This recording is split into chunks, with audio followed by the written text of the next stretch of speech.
अस्सलाम वालेकुम दोस्तों, सक्सेस फैक्टर में आपको खुशामदीद कहता हूँ। आमतौर पर एक रिटेल हाइपरमार्केट के बेकरी डिपार्टमेंट में दो तरह की प्रोडक्ट्स होती हैं। एक वो जो इन हाउस प्रोड्यूस की जाती हैं, दूसरे नंबर पर वो प्रोडक्ट्स होती हैं जिन्हें हम कमर्शियल या इंडस्ट्रियल बेकरी प्रोडक्ट्स कहते हैं, जो स्पेशलाइज्ड इंडस्ट्रीज में और मैन्युफैक्चरिंग यूनिट्स में तैयार होती हैं, जिसमें डिफरेंट टाइप्स ऑफ ब्रेड जैसे milky bread, white bread, whole grain bread, ये वो फ्रेश केक्स और पेस्ट्रीज होती हैं। इसके अलावा वहां पर आपको कोल्ड सैंडविचेस की प्रोडक्ट फैमिली नजर आती है, जिसमें चिकन सैंडविच, वेजिटेबल सैंडविचेस, चीज सैंडविचेस वगैरह, जिसमें लाहम मनागीश, लबना मनागीश। इसमें सेल्स, मार्जिन्स, कस्टमर सर्विस और स्टाफ या टीम मैनेजमेंट एक कॉमन KPI होता है। उन्हें हम 3 हिस्सों में तकसीम कर सकते हैं। पहले नंबर पर उनके बैकएंड से रिलेटेड टास्क और असाइनमेंट्स, दूसरे नंबर पर उनके फ्रंट एंड यानी शॉप फ्लोर मैनेजमेंट से रिलेटेड रिस्पांसिबिलिटीज, और तीसरे नंबर पर उनके जनरल एडमिनिस्ट्रेटिव टास्क। इस अवेलेबिलिटी को इंश्योर करने के लिए डिपार्टमेंट मैनेजर डिमांड प्लानिंग और फोरकास्टिंग करता है। Buying non buying cycle, customer buying trend, current stock in hand और सीजनल इंपैक्ट जैसे पैरामीटर्स को कंसीडर करते हुए डिपार्टमेंट मैनेजर सप्लायर्स को ऑर्डरिंग कर देते हैं। और वो प्रोडक्ट जो इन हाउस प्रोडक्शन से रिलेटेड है, उनकी अवेलेबिलिटी को इंश्योर करने के लिए बेकरी डिपार्टमेंट मैनेजर और उसकी team based on demand planning और फोरकास्टिंग प्रोडक्शन प्लान तैयार करते हैं। बेकर्स अपनी प्रोडक्शन स्टार्ट करते हैं। प्रोडक्शन के स्टार्ट पर बेकरी का स्टाफ रॉ मटेरियल और सेमी फिनिश मटेरियल की इंस्पेक्शन करता है। रेसिपीज को स्टैंडर्डाइज करने के कुछ मोटिव्स, कुछ ऑब्जेक्टिव्स होते हैं। रेसिपी स्टैंडर्डाइज नहीं होगी तो इससे आपकी रॉ मटेरियल की कंजप्शन पे कंट्रोल नहीं रहेगा और लॉसेस होंगे। इंश्योर करता है कि उसकी टीम किसी भी प्रोडक्ट के बनाने के स्टैंडर्ड ऑपरेटिंग प्रोसीजर या मैन्युफैक्चरिंग प्रोसीजर को भी फॉलो करे। फिनिश प्रोडक्ट की पैकेजिंग और लेबलिंग से पहले इंस्पेक्शन करता है।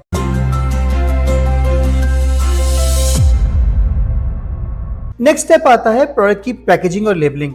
यहाँ पर डिपार्टमेंट मैनेजर और उसकी टीम इंश्योर करते हैं कि जो बनी हुई प्रोडक्ट्स है वो अपनी स्पेशलाइज्ड पैकिंग के अंदर उसको पैक किया जाए। ऐसा ना हो कि मल्टी ग्रेन ब्रेड की पैकेजिंग के अंदर मिल्की ब्रेड चली जाए या मिल्क ब्रेड की पैकेजिंग के अंदर व्हाइट ब्रेड चली जाए। प्रोडक्ट की पैकेजिंग के बाद उसके ऊपर लेबलिंग की जाती है। कुछ प्रोडक्ट्स पर पीस बेची जाती हैं, कुछ प्रोडक्ट वेट वाइज बेची जाती हैं। तो डिपार्टमेंट मैनेजर इंश्योर करता है कि प्रोडक्ट्स के ऊपर करेक्ट लेबलिंग और प्राइसिंग इंफॉर्मेशन लगाई जाए। यहाँ पर एक और इंपॉर्टेंट चीज जो टीम इंश्योर करती है वो ये कि जब उसकी लेबलिंग की जाती है तो उसके ऊपर तो जो लेबल्स हैं वो लीगल रिक्वायरमेंट से कंप्लाई करते हैं। फॉर एग्जांपल अगर पाकिस्तान की मार्केट की बात की जाए तो लेबल्स के ऊपर प्रोडक्ट के इंग्रेडिएंट्स का मेंशन होना जरूरी है। अगर कोई एलर्जिन है तो एलर्जिन की इंफॉर्मेशन होना जरूरी है। उसकी प्रोडक्शन और एक्सपायरी डेट मेंशन होना जरूरी है। इस सारे प्रोसेस के दौरान जो एक इंपॉर्टेंट चीज जो की फोकस होता है डिपार्टमेंट मैनेजर का, वो इस प्रोडक्शन के प्रोसेस में वेस्ट का कंट्रोल है। हर स्टेप के ऊपर वेस्ट जनरेट हो रही होती है। रॉ मटेरियल अगर खराब निकलता है, उसमें कोई इंसेक्ट पेस्ट की एक्टिविटी है तो वो वेस्ट किया जाता है। सेमी फिनिश प्रोडक्ट्स में अगर कोई इश्यू आ जाता है, अगर वो प्रोडक्ट एज पर फूड सेफ्टी और क्वालिटी रिक्वायरमेंट्स मीट नहीं कर रही होती तो वो भी वेस्ट की जा रही होती है। इवन फिनिश प्रोडक्ट की इंस्पेक्शन के दौरान आपने देखा कि वेस्ट निकल रही होती है। प्रोडक्शन की इटसेल्फ वेस्ट निकल रही होती है। जैसे अपने ब्रेड अगर आपने प्रिपेयर की तो जब आप उसकी स्लाइसिंग कर रहे होते हैं तो वहां पर भी वेस्ट, ट्रिमिंग वेस्ट वगैरह वहां पर भी निकलती है। तो डिपार्टमेंट मैनेजर और उसकी टीम इंश्योर करते हैं कि तमाम प्रोटोकॉल, SOPs और प्रोसीजर इन प्लेस हों, उनको फॉलो किया जाए ताकि प्रोडक्शन की वेस्ट को मिनिमाइज रखा जा सके और प्रोडक्शन की वेस्ट को सेपरेटली कलेक्ट किया जाता है और उसे कंपनी के SOP के मुताबिक डिस्पोज ऑफ किया जाता है और इसकी सिस्टम में और इसकी इन्वेंट्री करेक्शन उसके अकॉर्डिंगली की जाती है। प्रोडक्शन एरिया में जो क्वालिटी और कंप्लायंस से रिलेटेड एक और इंपॉर्टेंट चीज जो डिपार्टमेंट मैनेजर इंश्योर करता है वो अपने स्टाफ की, प्रोडक्शन स्टाफ की इन पर्टिकुलर हाइजीन है। प्रोडक्शन स्टाफ के लोगों ने प्रॉपर ग्लव्स और एप्रन्स और मास्क पहने हुए होते हैं। वो इंश्योर करता है कि उन्होंने कोई ऐसी ज्वेलरी नहीं पहनी हुई जो कि फूड कंटेमिनेशन का बाइस बन जाए। उनके नाखून बड़े हुए नहीं है, उनके बाल प्रॉपरली ट्रिम्ड हैं और मैनेज्ड हैं। उनकी बियर्ड के ऊपर बियर्ड कैप है ताकि प्रोडक्शन के अंदर बाल वगैरह ना गिरें। उन्हें कोई किसी किस्म की कोई कंटेजियस डिजीज नहीं है जो कि फूड चेन में शामिल हो सकती हो। इसी के साथ साथ वो इंश्योर करता है कि प्रोडक्शन के टूल्स, इक्विपमेंट्स और गैजेट्स क्लीन हो, उनकी हाइजीन एज पर SOP हो, उनके साथ कोई related food safety, quality, health का इशू ना हो। और आमतौर पर बेकरी के अंदर भी कलर कोडेड इक्विपमेंट्स और टूल यूज किए जाते हैं। मोस्ट ऑफ द केसेस में बेकरी के अंदर यूज होने वाले टूल्स की जो कलर कोडिंग वो डव होती है। कलर कोडिंग जैसे हम पहले भी अपनी वीडियोस में वजाहत कर चुके हैं, इसलिए की जाती है कि क्रॉस कंटेमिनेशन का बाइस ना बने। यहाँ के टूल्स किसी और जगह और किसी और जगह के unhygienic tools, equipments bakery department में यूज होकर कंटेमिनेशन का बाइस ना बने। एक और इंपॉर्टेंट चीज जो क्वालिटी और फूड सेफ्टी से रिलेटेड है, जो प्रोडक्शन के दौरान डिपार्टमेंट मैनेजर बेकरी इंश्योर करता है, वो product, raw material, finished products और सेमी फिनिश्ड मटेरियल की एज पर स्टैंडर्ड टेम्परेचर रिक्वायरमेंट हैंडलिंग और स्टोरेज है। रॉ मटेरियल की बात करें, for example dairy, butter, bakery puff, industrial puff जो आता है उसको चिल टेम्परेचर पर से कोल्ड टेम्परेचर पर स्टोर किया जाए। अगर बटर की बात करें तो बटर को चिल टेम्परेचर पर स्टोर करना है। अगर सेमी फिनिश्ड प्रोडक्ट्स की बात करें तो जो स्पॉन्ज आपने केक्स के लिए बनाया उसको चिल टेम्परेचर के ऊपर स्टोर रखना है। इसी तरीके से जो फिनिश प्रोडक्ट्स बन गई हैं, फॉर एग्जांपल फ्रेश केक्स और पेस्ट्री की बात करें तो उनको भी मैन्युफैक्चरिंग हो जाने के बाद 0 to 4 डिग्री सेंटीग्रेड पर स्टोर करना है। और इसी तरीके से डिफरेंट प्रोडक्ट्स की जो भी टेम्परेचर की रिक्वायरमेंट है उनकी स्टोरेज के लिए उनको इंश्योर करना। इसके अलावा बेकरी के अंदर एक और जो क्वालिटी फूड सेफ्टी हाइजीन से रिलेटेड टास्क है वो handling and storage of chemicals है।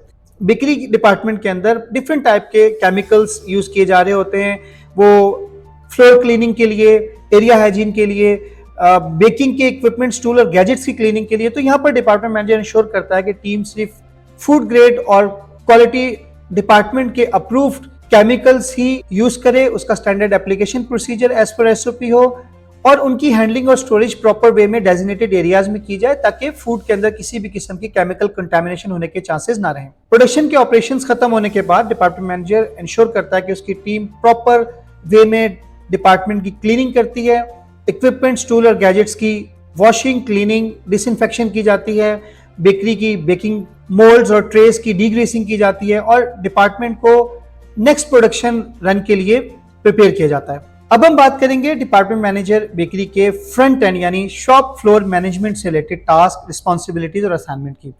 फ्लोर के ऊपर जो पहला इंपॉर्टेंट टास्क है वो प्रोडक्ट की शेल्फ पर, कैबिनेट्स में, डेजिग्नेटेड एरियाज में अवेलेबिलिटी है।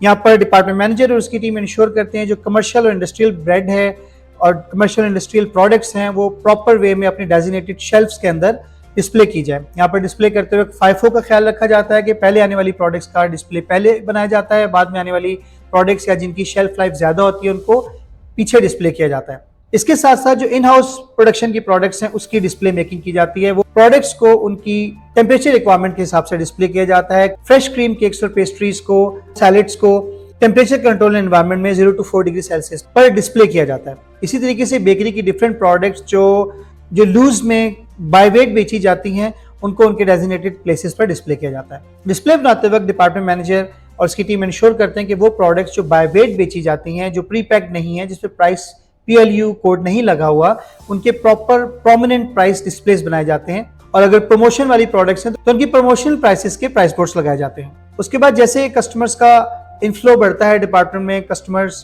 को सर्विस प्रोवाइड करने में डिपार्टमेंट मैनेजर और उसकी टीम बिजी हो जाते हैं। कस्टमर आता है, उसको सर्व करते हैं वो प्रोडक्ट्स जो बाय वेट होती है। कस्टमर जब आपको ऑर्डर करता है तो आप कस्टमर के सामने उसके प्रॉपर वेइंग करते हैं, उसके ऊपर प्राइस टैग लगाते हैं, उसकी पैकेजिंग करते हैं और कस्टमर को हैंड ओवर करते हैं।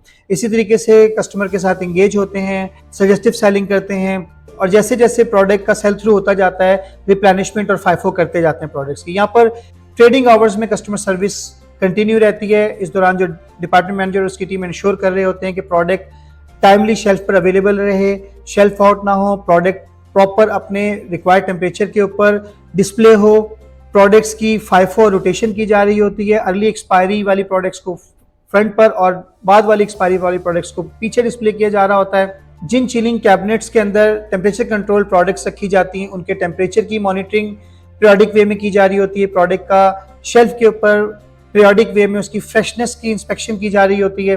बिजी आवर्स में आमतौर पर हाइपर मार्केट में बेकरी डिपार्टमेंट में स्पेशल प्रमोशन रन की जा रही होती है, जैसे हैप्पी आवर प्रमोशन या पिज्जा आवर। तो department manager customer service department के साथ कोऑर्डिनेशन करके उनकी पीरियोडिक अनाउंसमेंट्स करवा रहा होता है। और ऐसी बेकरीज जहां पर लाइव बेकिंग की सहूलत भी अवेलेबल होती है वहां पर डिपार्टमेंट मैनेजर प्रोडक्शन के प्रोटोकॉल्स मॉनिटर कर रहा होता है। ऑलमोस्ट वही पैरामीटर्स होते हैं जो हमने बैक एंड ऑपरेशन के अंदर प्रोडक्शन का मॉड्यूल डिस्कस करते वक्त बयान किए। यानी वो इंश्योर कर रहा होता है कि कस्टमर ने जब आके आपको लाइव बेकिंग के लिए कोई ऑर्डर दिया तो टीम SOPs को, रेसिपी को, यील्ड को, प्रोडक्शन के टेम्परेचर को, टाइम को, पैकेजिंग और लेबलिंग की रिक्वायरमेंट को मीट कर रही हो और कस्टमर को एक अच्छे वार्म एंड फ्रेंडली वे में सर्व कर रही हो। और ये एक्टिविटीज ट्रेडिंग आवर्स में कंटिन्यू रहती हैं। शॉप क्लोजिंग के टाइम पर डिपार्टमेंट मैनेजर इंश्योर करता है कि उसकी टीम वो प्रोडक्ट जिनकी शेल्फ लाइफ खत्म हो रही है उनको प्रॉपर वे में शेल्फ से विड्रॉ करे, डिस्पोज ऑफ करे, ताकि उसकी इन्वेंट्री करेक्शन और इन्वेंट्री मॉनिटरिंग की जा सके। वो प्रोडक्ट्स जो शेल्फ पर अवेलेबल हैं, अभी उनकी एक्सपायरी नहीं आई है, तो वहां पर वो टीम FIFO करे, रोटेशन करे और सेल्स फ्लोर को नेक्स्ट डे सेल्स एक्टिविटीज के लिए रेडी करें। इसके साथ साथ डिपार्टमेंट मैनेजर इंश्योर करता है कि डिपार्टमेंट की क्लीनिंग की जाए एज पर SOP, शेल्फ्स को, कैबिनेट्स को, टेम्परेचर कंट्रोल कैबिनेट्स को प्रॉपर वे में क्लीन किया जाए और इसके साथ साथ जो चिलिंग कैबिनेट्स हैं, फ्रीजर्स हैं, चिलर्स हैं, उनके टेम्परेचर की मॉनिटरिंग और इंस्पेक्शन भी करता है और अपनी टीम के साथ डिस्कशन करने के बाद नेक्स्ट डे का प्रोडक्शन प्लान प्रोडक्शन टीम के हैंड ओवर करता है।